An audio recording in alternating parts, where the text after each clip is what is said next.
Good morning everyone. कल video में हमने calculation of arithmetic mean in discrete series को डिस्कस किया था, जिसमें व्यक्तिगत श्रेणी में सिग्मा एफ एक्स आ गया और जो शॉर्टकट मेथड था उसमें भी सिग्मा एफ डी एक्स हो गया। सिग्मा डी एक्स की बजाय यदि हम इंडिविजुअल सीरीज से उसको डिफरेंशिएट करें। और तीसरा एक मेथड मैंने बताया था आप लोगों को, step deviation method. Step deviation method में कुछ नहीं था, सेम ही है जैसे शॉर्टकट मेथड है, बस उसमें आई एक कॉमन फैक्टर था जिससे हम सभी को डिवाइड कर सकते हैं, और आई को पहले डिवाइड कर दिया, dx के बाद dx डैश ले लिया और कॉमन फैक्टर से डिवाइड कर दिया, लास्ट में फार्मूले में उसको मल्टीप्लाई कर दिया। आज हम calculation of arithmetic mean in continuous series को डिस्कस करेंगे। आपको पता ही है, कंटिन्यूस सीरीज वह सीरीज होती है जिसमें मदों को ग्रुप्स में 5 से 10, 10 से 15, 15 से 20, 20 से 25 इस रूप में प्रकट किया जाता है, और उसके सामने उसकी फ्रीक्वेंसीज भी दी जाती हैं। इसमें कंटिन्यूस सीरीज में मीन निकालने की वही विधि है जो डिस्क्रीट सीरीज में है। सिर्फ फ़र्क इतना है कि इसमें क्योंकि वर्ग दिए हुए हैं, ग्रुप्स दिए हुए हैं, तो सबसे पहला काम हम क्या करेंगे, हम उसमें मिड पॉइंट को निकालेंगे, मध्य बिंदु प्राप्त करेंगे। इसके बाद सारी प्रक्रिया वही होगी जो डिस्क्रीट सीरीज में होती है। कंटिन्यूस सीरीज में 3 मेथड हैं जैसे डिस्क्रीट में थे। पहला डायरेक्ट मेथड है, जैसे मैंने आपको बताया कि फर्स्ट स्टेप यही होगा कि मिड पॉइंट हम निकालें। अब मिड पॉइंट कैसे निकालेंगे, उसका एक फार्मूला है, m = L1 + L2/2। तो m तो मिड वैल्यू हो ही गया, L1 लोअर लिमिट होगी, L2 अपर लिमिट है, और 2 से डिवाइड कर दिया। आप कॉमनली वैसे भी जजमेंट से भी निकाल सकते हो, ये कॉमन सेंस है। जैसे 40 और 45 है, उन दोनों को प्लस कर लिया और 2 से डिवाइड कर दिया। इस मिड पॉइंट को निकालने के बाद हम फ्रीक्वेंसी से इसको गुणा करेंगे और FM हमारे पास आ जाएगा। अब नेचुरली ये जो FM है इसको टोटल भी करना है, तो वो कहलाएगा सिग्मा FM। गुणनफल के योग को टोटल फ्रीक्वेंसी से भाग दे देंगे। इसमें आपको पता ही है, जब फ्रीक्वेंसी दी होती है तो टोटल नंबर ऑफ फ्रीक्वेंसी मतलब सिग्मा F जो है वही n होता है। तो फार्मूला हो गया x बार = सिग्मा FM अपॉन n कर दो या सिग्मा F कर दो, जैसे आपको उचित लगे। दूसरा है शॉर्टकट मेथड। इस विधि में समांतर माध्य निकालने के लिए वैसे ही जैसे हमने पहले किया कि मिड पॉइंट निकालेंगे, फिर उसके बाद आपको पता ही है शॉर्टकट मेथड में एक एज्यूम्ड मीन लिया जाता है, और जो मिड पॉइंट है उसमें से a से घटाकर डिविएशन निकाल लेंगे, तो d = m - a। डिविएशन को फ्रीक्वेंसियों से गुणा करके FD प्राप्त कर लेंगे। जो डिविएशन आया नेचुरली उसको फ्रीक्वेंसी से गुणा करेंगे और फिर उनको टोटल कर लेंगे, और लास्ट में फ्रीक्वेंसी का टोटल कर लिया जाएगा जिसको हम डिवाइड करेंगे। अब इसका फार्मूला हो गया x bar = a + sigma FD/n। कहने का मतलब ये है, x बार तो हो गया अर्थमेटिक मीन, a हो गया एज्यूम्ड मीन, सिग्मा FD हो गया विचलनों और आवर्तियों के गुणनफलों का योग, और n हो गया सिग्मा F या टोटल नंबर ऑफ फ्रीक्वेंसीज। तो जो शॉर्टकट मेथड था उसमें भी हमने वही काम किया कि सबसे पहले मिड पॉइंट निकाला, फिर ये जो मिड पॉइंट है इस मिड पॉइंट से ही हमने डिविएशन लेना है।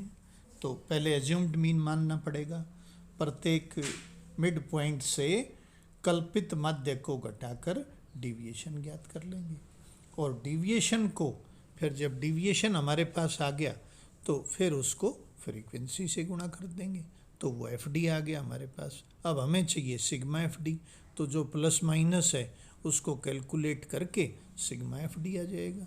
और अपॉन एन के लिए मैंने आपको बताया ही था कि जो फ्रीक्वेंसी है उसका टोटल कर लेते हैं।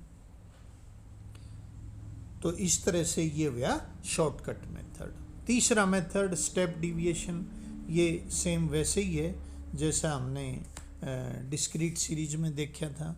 इसमें भी ये जब ही लागू होगा जब वर्ग सीमा का अंतर बराबर हो, जैसे 10 से 20, 20 से 30, 30 से 40।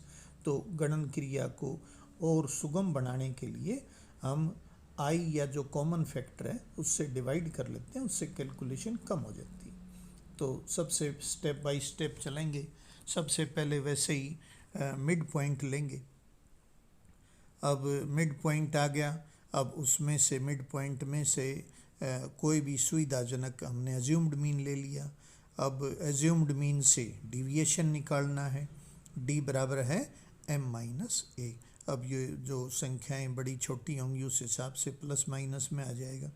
अब विचलनों को जो डिविएशन आया उसमें कोई ना कोई कॉमन फैक्टर देख लिया, तो इसको तो डी से डिमार्केट कर रखा था, अब कॉमन फैक्टर से भाग दे के डी डैश कर दिया, और जो डी डैश था आया हमारे पास कॉमन फैक्टर को डिवाइड करने के बाद उसको एफ से गुणा कर दिया, तो ये हो गया सिग्मा एफ डी डैश।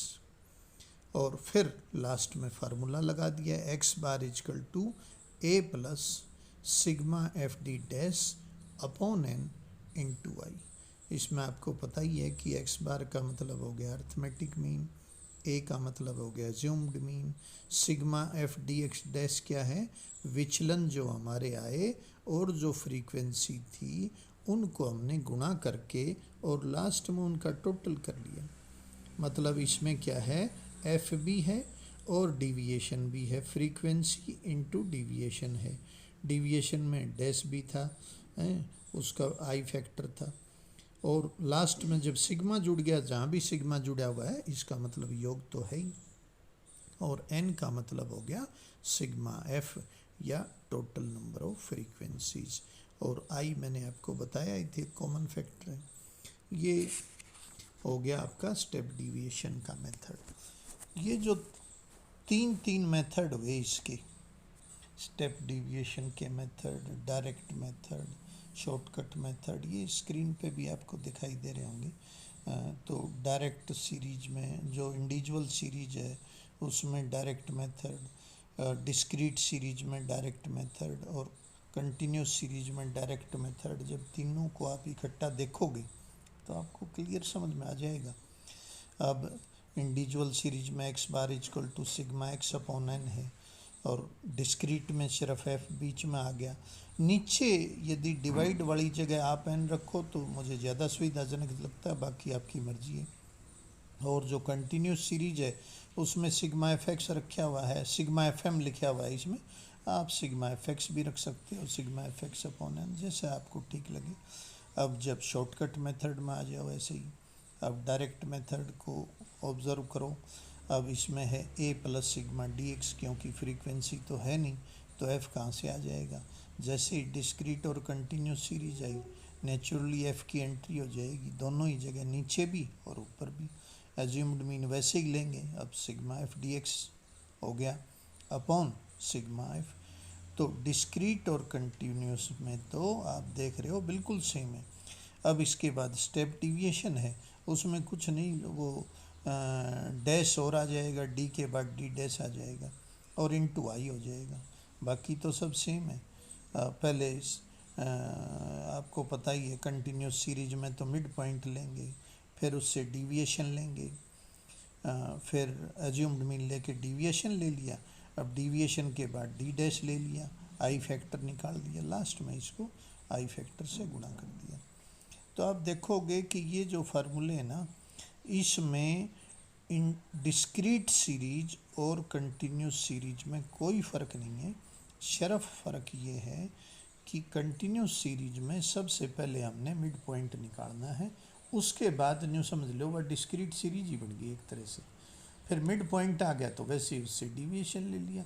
लेकिन सबसे पहला काम आपके समझ में आ गया होगा, ये कंटिन्यूस सीरीज की सॉल्यूशन करते समय जब हम अर्थमेटिक मीन को सॉल्यूशन करेंगे तो डिस्क्रीट सीरीज में फर्स्ट काम होगा हमको मिड पॉइंट निकालना पड़ेगा, उसके बाद काम चालू होगा।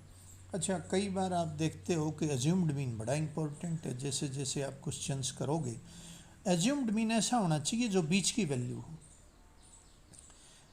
जैसे मान लिया कोई डेसिमल में है, कोई भी क्वेश्चन डेसिमल में है। फॉर एग्जांपल मैं आपको बताऊं, जैसे ये पेज 139 है खुल्लर वाली बुक का, इसमें एक एग्जांपल दे रखा है और इसमें मिड पॉइंट जो है 30 से 35 का मिड पॉइंट 32.5 आ गया।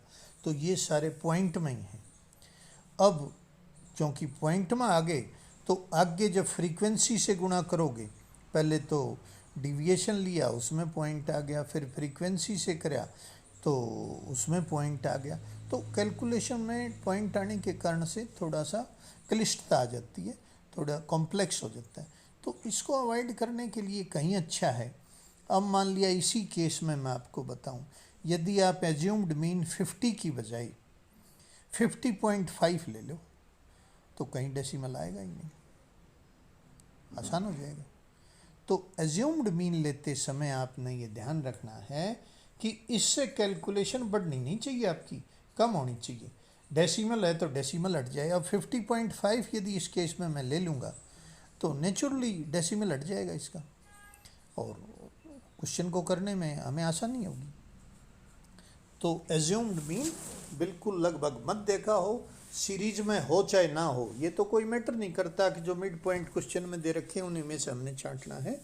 एज्यूम्ड मीन छांटते समय आपने पूरी बुद्धिमत्ता का इस्तेमाल करना है ताकि इससे कैलकुलेशन कम हो जाए। तो ये जो अर्थमेटिक मीन के तीनों सीरीज के, individual series, discrete series, continuous series के तीनों तरह के फार्मूले हम डिस्कस कर चुके हैं।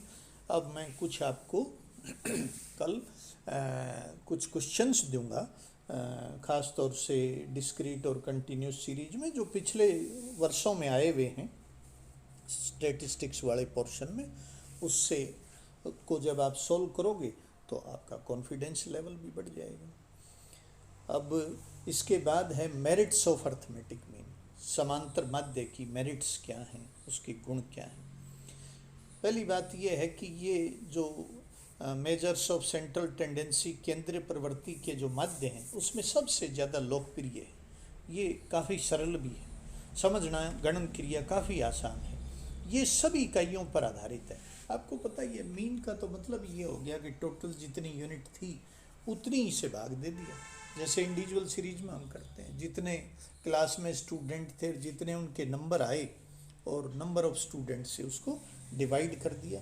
तो कहने का मतलब सभी स्टूडेंट को रिप्रेजेंट करता है। अब मान लिया डिवाइड करने के बाद 60% आता है, बीए फाइनल का रिजल्ट जो आया वो औसत निकालने के बाद थ्योरी का 60% आ गया, तो हम इसे बहुत अच्छा रिजल्ट मानेंगे कि भाई ये एक सभी स्टूडेंट को रिप्रेजेंट करता है। किसी स्टूडेंट के 10 फालतू आ गए, किसी के 10 कम आ गए, लेकिन ओवरऑल एवरेज बहुत अच्छी है, तो इसको प्रतिनिधि माना गया है। ये मूल्य निश्चित है और श्रेणी चाहे जिस क्रम में लिखें, चाहे असेंडिंग डिसेंडिंग कुछ भी हो, व्यक्तिगत पक्षपात से प्रभावित नहीं होता, जो एक्चुअल है। बीजगणितीय विवेचन भी संभव है, इसमें आंकड़ों को किसी प्रकार से सिस्टमेटाइज करने की भी जरूरत नहीं है, इसमें शुद्धता की भी जांच की जा सकती है। सैंपल परिवर्तन से बहुत कम प्रभावित होता है और एक समूह की दूसरे समूह से तुलना की जा सकती है। मान लिया हम सब्जेक्ट के हिसाब से कंपेयर करना चाहें, भी आमतौर से इंग्लिश में एवरेज कितनी आती है, ज्योग्राफी में कितनी आती है, हिस्ट्री में, तो चाहे एक ग्रुप की दूसरे ग्रुप से तुलना कर सकते हैं एवरेज के द्वारा बहुत आसानी से। यह एक कैलकुलेटेड वैल्यू है, ये तो कैलकुलेशन से निकालते हैं, और ये कोई स्थिति संबंधी नहीं है। मीडियन और मोड में ना लोकेशन का बड़ा चक्कर है कि भाई कौन सा पॉइंट किस जगह है, तो लेकिन इसमें ऐसा नहीं है, इसमें तो सबका टोटल निकाला जाएगा, फिर उससे भाग देंगे। कुछ इसकी डिमेरिट्स भी हैं। कई बार बड़े हास्यास्पद रिजल्ट निकलते हैं। मान लिया दो परिवार हैं, एक परिवार में 2 बच्चे हैं, दूसरे में 1 है, तो मीन निकालेंगे तो 2 + 1/2 तो 1.5 आ गया। तो ये बड़ा अवास्तविक सा लगता है, क्योंकि बच्चों को तो अंशों में विभाजित नहीं किया जा सकता। ऐसे ही एक्सट्रीम वैल्यू का बड़ा असर पड़ेगा मीन के ऊपर। एक्सट्रीम वैल्यू का कैसे? जैसे फॉर एग्जांपल एक मैनेजर हैं फैक्ट्री के, उनकी इनकम है 60,000, जो क्लर्क है उसकी 4,000, टाइपिस्ट है उसकी 2,500 और जो पीएन है उसकी 1,500। अब हम फैक्ट्री के सभी कर्मचारियों की एवरेज लेना चाहते हैं। सीधी सी बात है कि हमने चारों को प्लस कर दिया और 4 से डिवाइड कर दिया। अब एवरेज आ गई, औसत आय आ गई 17,000 रुपये। अब ये प्रतिनिधि मूल्य तो नहीं हुआ, क्यों? क्योंकि 60,000 इसको प्रभावित कर रहा है। अब 17,000 तो किसी की भी आय नहीं है, इन चारों में से 17,000 किसी की भी आय नहीं है, नहीं ये सही रिप्रेजेंट कर रही है। जो मैनेजर है वो तो 60 ले रहा है, उसका तो 17 से कोई लिंक नहीं है, और बाकी तीनों बहुत कम ले रहे हैं। तो कई बार मीन निकालते समय जो एक्सट्रीम की वैल्यू है, मतलब बहुत ज़्यादा या बहुत कम है, तो वो इसको प्रभावित कर देती है। जैसे कुछ स्टूडेंट बहुत अच्छे नंबर लेंगे, कुछ स्टूडेंट बहुत कम लेंगे, तो दोनों ही एक्सट्रीम वाला क्लास की औसत को प्रभावित करेगा। ऐसे ही कई बार अवास्तविक भी लगता है, जैसे 2, 3 और 7 है, तीनों का औसत निकालना है, 3 से भाग कर दिया 4 आ गया। अब 4 तो सीरीज में ही नहीं है। बड़ी संख्याओं का भी प्रभाव पड़ता है।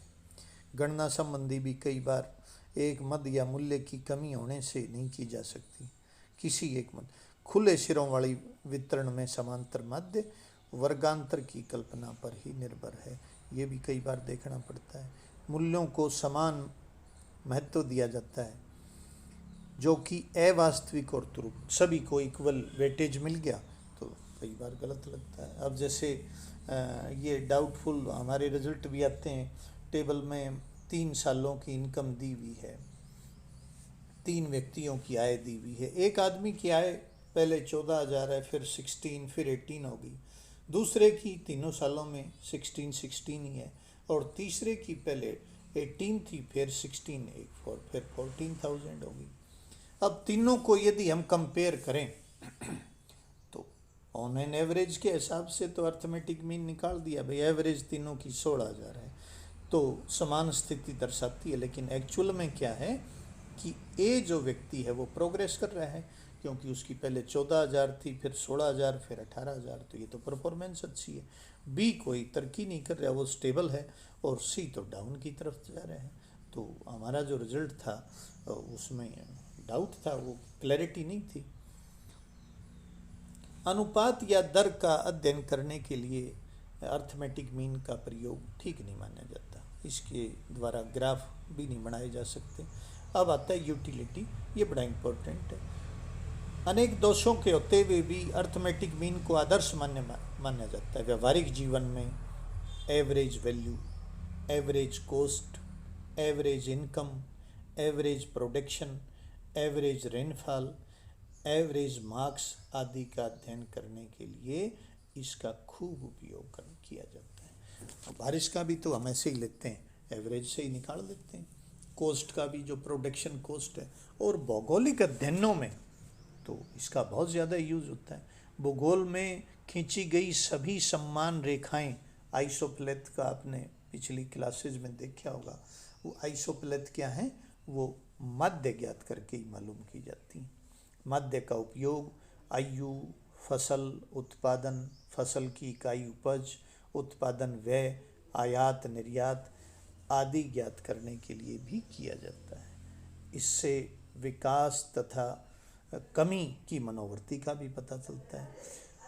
कम या अधिक विकसित देशों के बीच में अंतर के घटने या बढ़ने की दिशा एवं मनोवृत्ति को भी माना जा सकता है। रॉबिन्सन कहते हैं the arithmetic mean is the most frequently used measures of central tendency in cartography. Cartography मैंने आपको बताया था कि कार्टोग्राफी क्या है। कार्टोग्राफी वो साइंस है जिसमें हम डायग्राम बनाते हैं ज्योग्राफी में, तो अर्थमेटिक मीन इसमें खूब इस्तेमाल होता है। Most of maps of temperature, तापमान के जो मानचित्र हैं, प्रेशर के हैं, वायु दाब के हैं, प्रेसिपिटेशन बारिश के हैं, and other elements common in physical geography are based upon mean derived in one way और अदर। कहने का मतलब ये है कि ज्योग्राफी में इसका खूब इस्तेमाल होता है अर्थमेटिक मीन का। ये जो स्क्रीन पर टेबल दी हुई है ये आपने बिल्कुल याद कर लेनी है, सारे फार्मूले आपको बिल्कुल याद होनी चाहिए। और अर्थमेटिक मीन को अपनी तरफ से आज आपने क्लियर कर लेना है। कल मैं आपको कुछ क्वेश्चंस दूंगा जो यूनिवर्सिटी के पिछले सालों के आए हुए हैं और अर्थमेटिक मीन से संबंधित हैं, वो टेस्ट आपको कल देना है। और अपनी तैयारी रखना, रूटीन बनाओ, ऐसे ही प्रैक्टिकल का भी जो मैंने कल दिया था उसको भी आपने कंप्लीट करना है। Thank you to all.